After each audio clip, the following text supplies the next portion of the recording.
ഇന്ന് നമ്മൾ വന്നിരിക്കുന്നത് കല്യാണ വീട്ടിലാണെന്ന് ആരും തെറ്റിദ്ധരിക്കണ്ട. ഇതൊരു റെസ്റ്റോറൻറ്റ്, ശരിക്കൊരു കല്യാണ വീട് പോലെ സെറ്റ് ചെയ്തിട്ടുള്ളതാണ്. മഴയത്തൊരു വൈബിന് വേണ്ടി പുറത്തിറങ്ങിയത്, നല്ല ചൂടുള്ള ഭക്ഷണം കഴിക്കാൻ വേണ്ടിയിട്ട്. അപ്പോഴാണ് ഈ ഒരു ദം ബിരിയാണി, തലശ്ശേരി ദം ബിരിയാണി എന്നുള്ളൊരു ബോർഡ് കണ്ടത്. ഉള്ളിലേക്ക് കയറി വെക്കുമ്പോൾ നല്ല മാല ബൾബൊക്കെ ഇട്ട് നല്ല അടിപൊളി ആംബിയൻസിൽ ഇവർ ഇത് സെറ്റ് ചെയ്തിട്ടുണ്ടായിരുന്നു. പക്ഷെ തലശ്ശേരി ദം ബിരിയാണി ആഗ്രഹിച്ചിരുന്ന ഞങ്ങൾക്ക് കിട്ടിയത് പൊതിപ്പൊറാട്ടയാണെന്ന് മാത്രം. ബിരിയാണി കഴിഞ്ഞെങ്കിലും ബാക്കിയുള്ള ഐറ്റംസുകളൊന്നും കഴിഞ്ഞിട്ടുണ്ടായിരുന്നില്ല. ഒക്കെ ടേബിളിന്റെ മേലെ തന്നെ ഉണ്ട്. പൊതി തുറക്കുമ്പോൾ ആ ചിക്കന്റെയും വാഴയുടെയും മണമുണ്ടല്ലോ, അത് നമ്മുടെ വിശപ്പിനെ ഇരട്ടിയാക്കി. പിന്നെ ഒന്നും നോക്കിയില്ല, ടേബിളിൽ ഉണ്ടായിരുന്ന എല്ലാ ഐറ്റംസും കൂടി ഒരു പിടി അങ്ങോട്ട് പിടിച്ചു.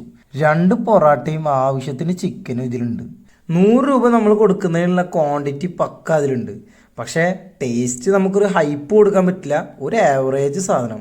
എന്നാലും ഫാമിലിക്കും ചെക്കന്മാർക്കും കൂടി വന്നിരുന്ന് കഴിക്കാൻ പറ്റിയൊരു അടിപൊളി ഷോപ്പാണിത്. അപ്പോൾ ഇതിൻ്റെ ലൊക്കേഷൻ വരുന്നത് തൃത്താല പടിഞ്ഞാറങ്ങാടി റൂട്ടിലാണ്.